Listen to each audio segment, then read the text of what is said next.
The feds just approved the first genetically modified animal for eating. The Food and Drug Administration gave the go-ahead for production and commercial sale of GMO salmon. They say it's safe to eat. They say that, but our Lisa Balick is digging deeper. And another question, Lisa, is when is this stuff going to hit the store shelves? Well, first of all, not for a while. In fact, it could be even years. I found out the Massachusetts company that developed the Atlantic salmon figures it will take several years before they're in production well enough to sell it. And it's still a big question, who will buy the GMO fish and what exactly is it? Big salmon, big business. No wonder there's a push to grow salmon twice as big, twice as fast. That's what's behind genetically modified salmon. It comes from scientists altering the genetic makeup, the DNA of the fish. In this case, it would be an Atlantic salmon with a Pacific salmon gene that helps it grow faster, along with a gene from ocean poutfish for year-round growth. The Massachusetts company AquaBounty says their fish will be farmed in tanks on land in Canada and Panama to prevent any escape into the wild population.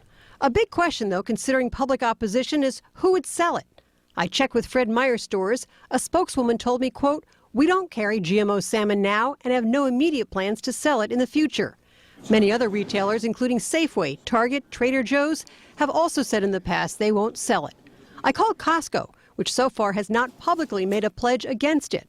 No answer back yet. Keep in mind, there's no federal law that genetically modified food has to wear that label.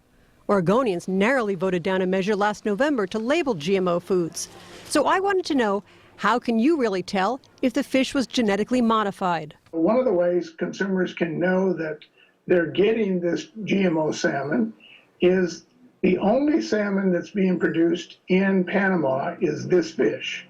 So if you want to avoid Panama salmon, you can avoid this fish as well. Stores are required to label where the fish comes from. And I found out, just because the feds gave GMO salmon the green light, its path to your plate still has some hurdles. What do you think's going to happen? We're going to sue the FDA.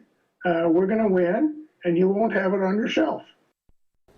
Well, that's what he hopes happens. Yeah. Now, meanwhile, Oregon Congressman Pete DeFazio calls the FDA decision irresponsible. In fact, he's been for a long time touting a bill that would require labeling for all GMO foods. This is really interesting. It's certainly not over yet. You said it could be years before we see this on our shelves. Yes, exactly. Still extremely controversial. This Right. is just sort of the first hurdle for that company to start producing this particular fish. All right. Okay. Thank you, Lisa. Yeah, keep us updated. Thanks.